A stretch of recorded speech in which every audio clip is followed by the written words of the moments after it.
Now, she's the family violence principal practitioner at the Department of Justice and Regulation. She applies a gendered lens on the research on the experience of anger post-Black Saturday in 2009. As a social worker, she has a particular interest in understanding the psychosocial impacts of disaster and providing services that meet the diverse needs of the impacted community. Could you welcome Connie?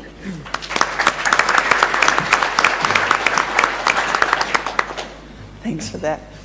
I'll see how many words I can fit into 5 minutes about my research, because actually I am a principal practitioner at the Department of Justice, but I'm going to talk about my PhD research today from Beyond Bushfires at the University of Melbourne, and talk about my research about anger in relation to family violence and what their implications might be. So it's an absolute pleasure to be here speaking with you today, and I think that this is a really critical topic for disaster recovery, and certainly my research revealed that.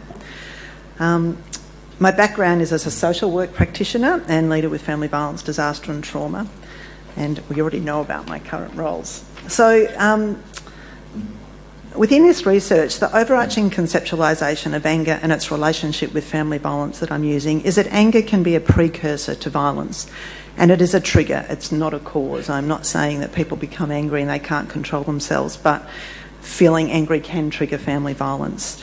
But of course, it doesn't necessarily have to do that. So my research was qualitative interviews with community members and service providers about experiences of anger following the 2009 Black Saturday bushfires. Now, the results were varied. Certainly when I spoke with people and I asked about their experiences of anger, I had many diverse stories told to me.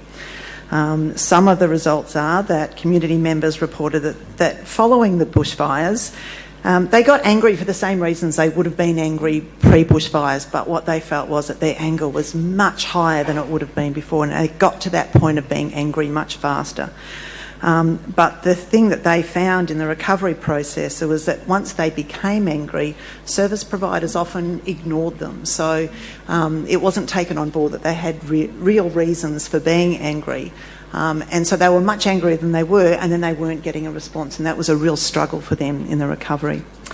Anger is found to be accompanied and fuelled by other emotions such as blame, shame and guilt, and together these emotions heighten each other, and all were implicated in experiences of anger following the disaster.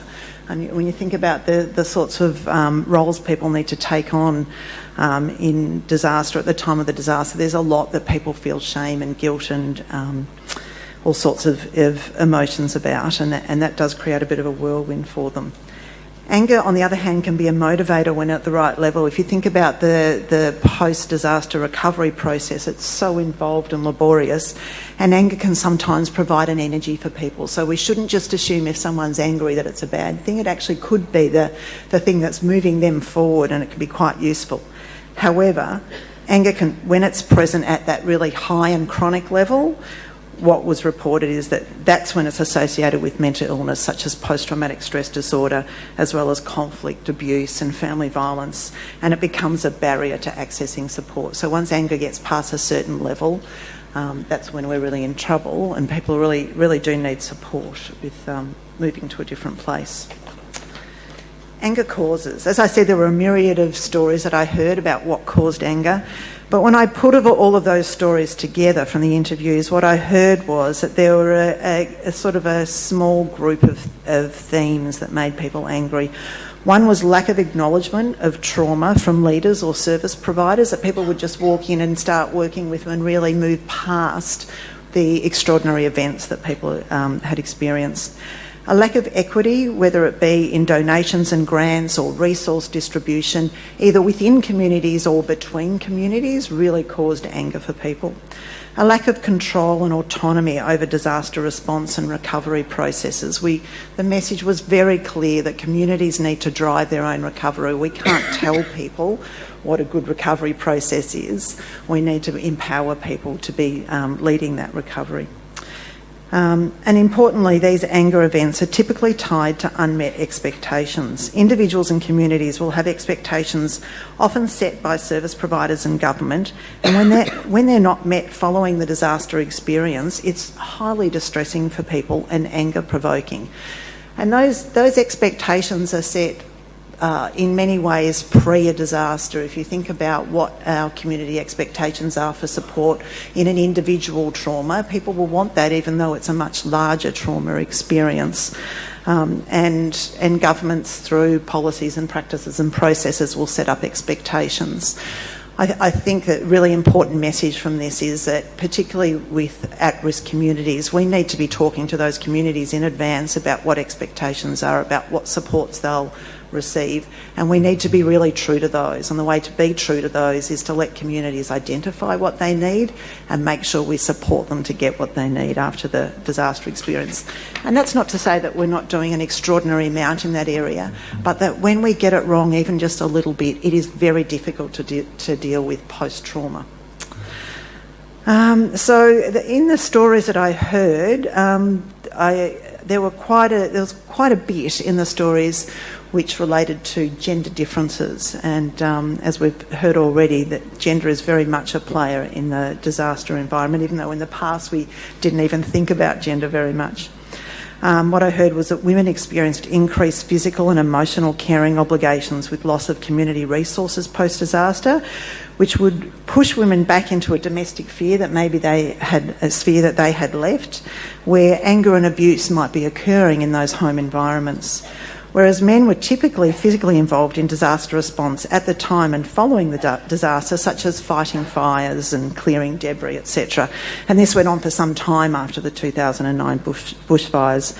And that was those activities were associated with increased threat.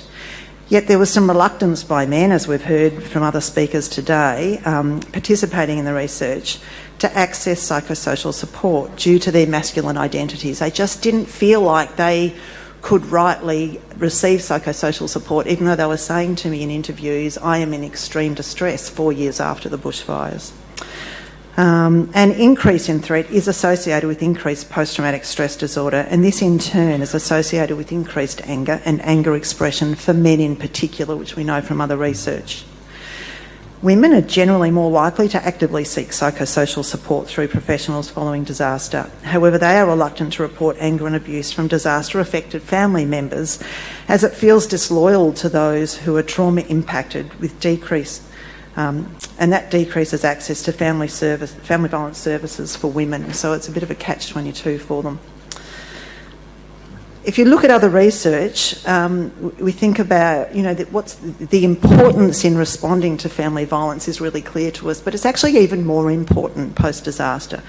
What we know from other research is that if family violence occurs following a disaster, then the victim survivor has a double trauma experience. They have the disaster and then they've got the family violence experience. And what we know is that because of the previous experience of trauma, that the second trauma will be greater in terms of the impact on that person. And in addition to that, we know that trauma involved with betrayal, and in this case it would be the betrayal of a family member, will create even higher trauma impacts still. So we know that family violence has a very high impact, particularly on women and children, but post-disaster it is a much greater impact. There are so many things that I can say about the way in which we could respond to family violence and the things that we can do as service providers, but I'm going to leave that hopefully and talk about it in the panel in a moment. So thank you.